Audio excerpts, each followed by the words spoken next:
Hello, everybody. My name is Lee McQueen, and once again, I'm commenting on the primary race for the Democrat nomination for president in 2016.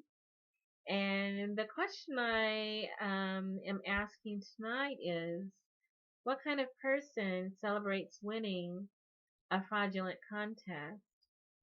What kind of person celebrates being the beneficiary of criminal behavior?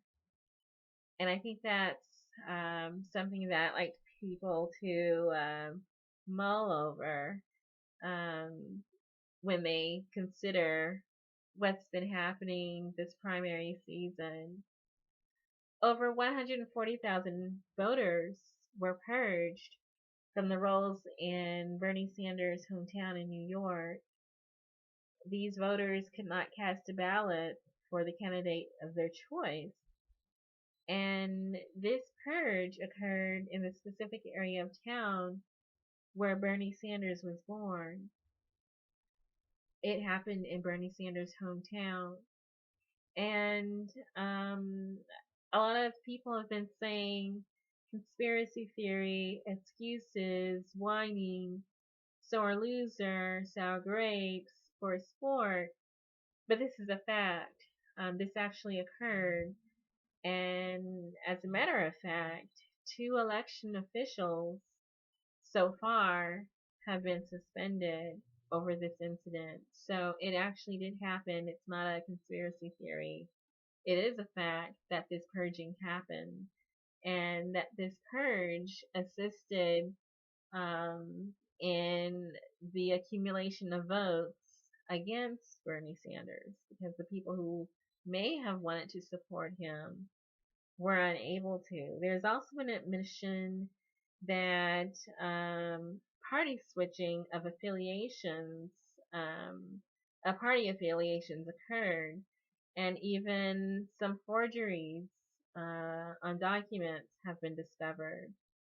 And this is also a fact too, not theory, not conspiracy, provable fact. And lawsuits are going forward. The investigation of additional criminal vote fraud and suppression in New York is continuing.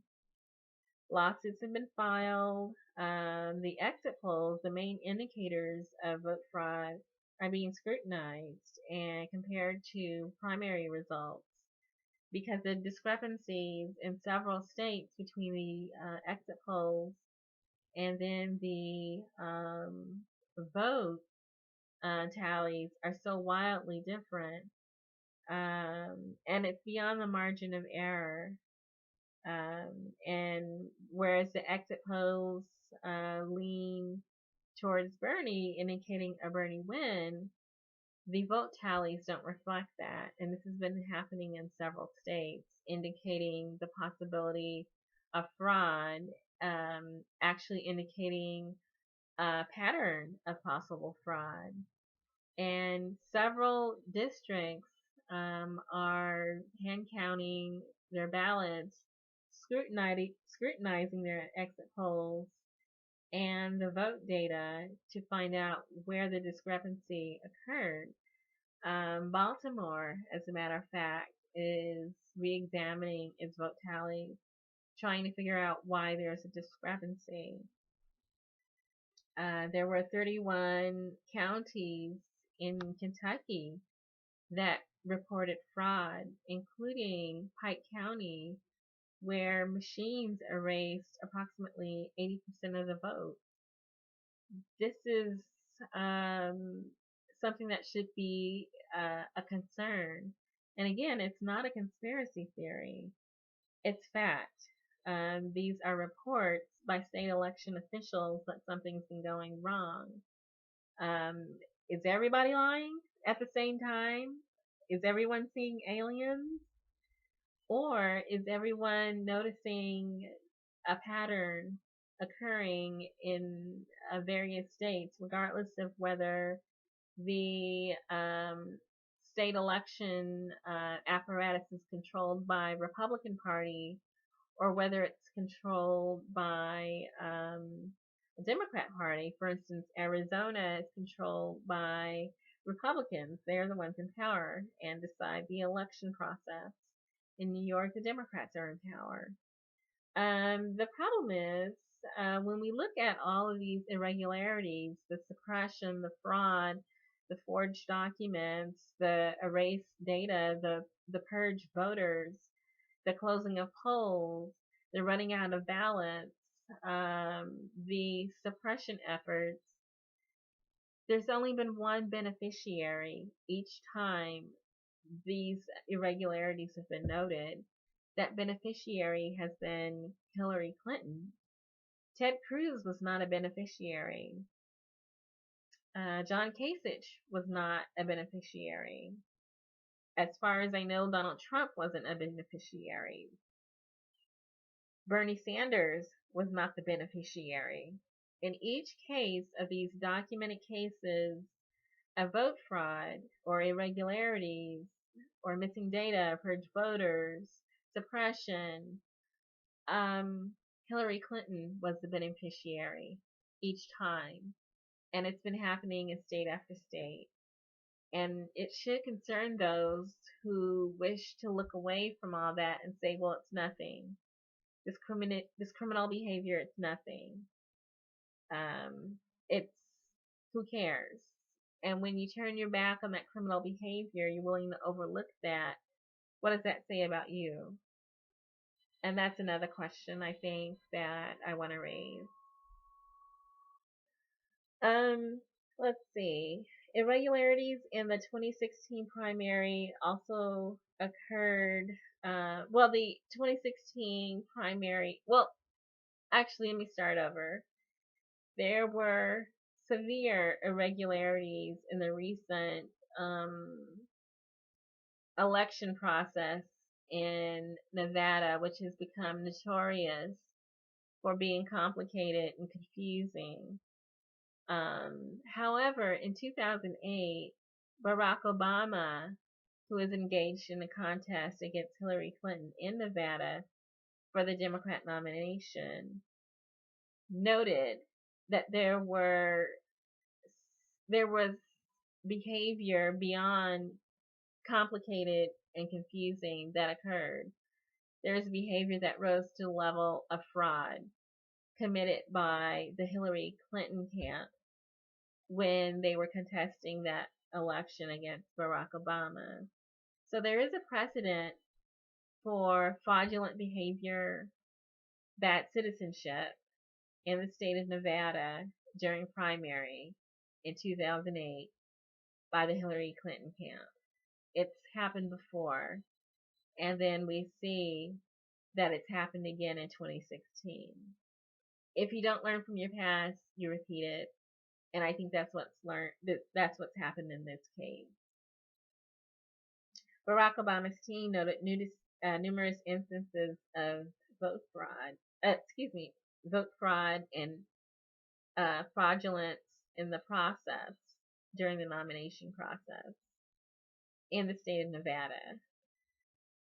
What I do find truly regretful in the middle of all these discussions about the documentation by multiple states, multiple people in the states, and not just citizens trying to vote, but also poll workers, secretaries of state, and other election officials who have noted the fraud, and then legal authorities who've actually suspended election officials and launched investigations of these documented cases. What I find truly regretful in the instances where people want to dismiss it, irregardless, is that the reaction to this criminality that has been documented has been of varying degrees of disgust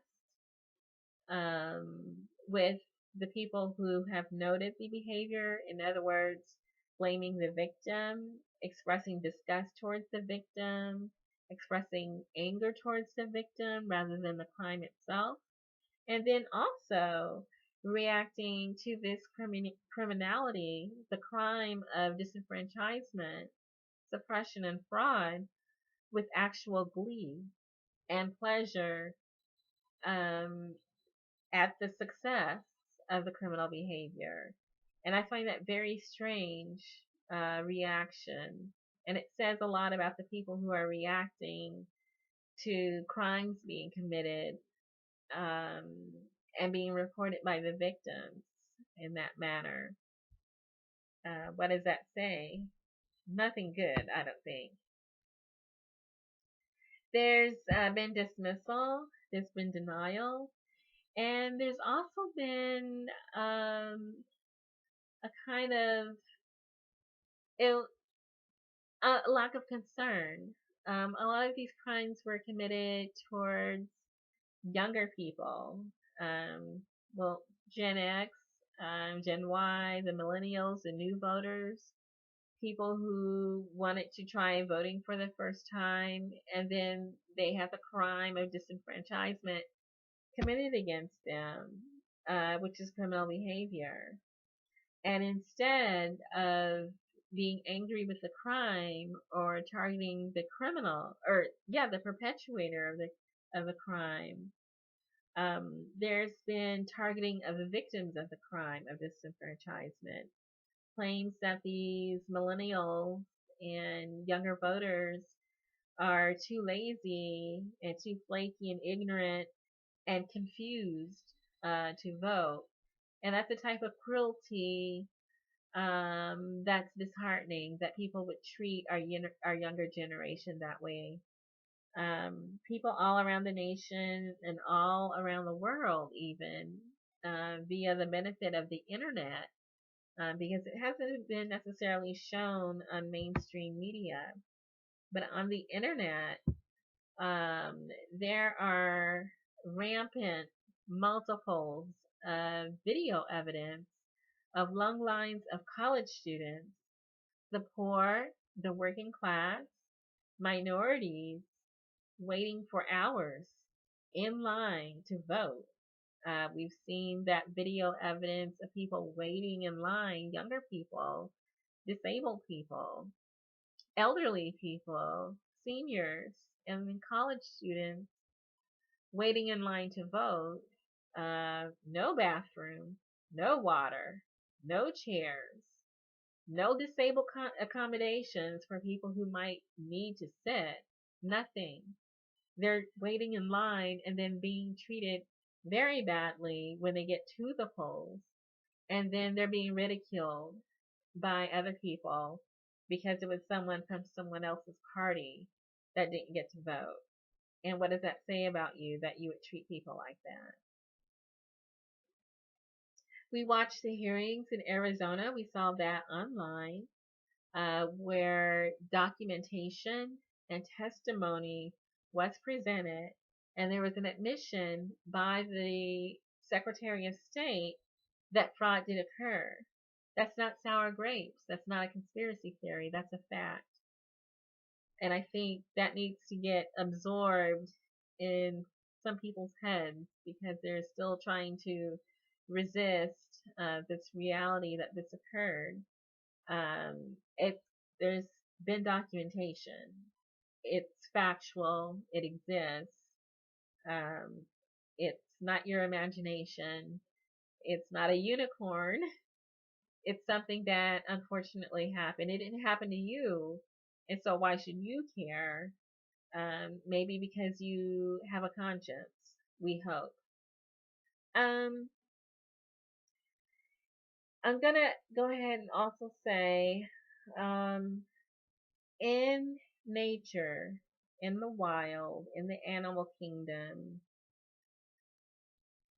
the devouring of the young of a species by that same species is considered unnatural. Even wolves raise their young, they don't devour their young. And so, for people in North America, the older generation who may not support Bernie Sanders, to actually devour the hopes, the votes, the dreams, and the expectations of the younger set, that just because they don't support your candidate, is actually sick. It's sick behavior. It's aberrant. It's unnatural. It goes totally against the natural order of things to devour the young of a species. And if you're devouring the young of your species, that means that there's something wrong with you. And maybe you need to look inside yourself and figure out what that is.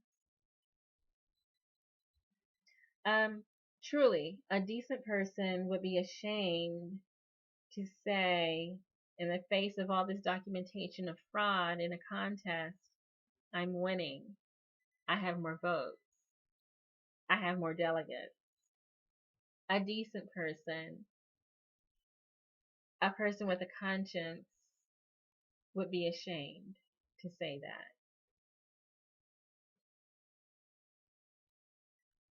Even though Hillary Clinton has claimed to be a partisan, a true Democrat, and has behaved as a partisan, she has not said one single solitary word about the vote fraud, the suppression, the purging, the irregularities that have occurred in state after state after state after state in her favor. The only comment that she has made on the disenfranchisement of the Democrats and the base of her own party is to say, I'm winning. I have more votes. I have more delegates. That's been her only comment.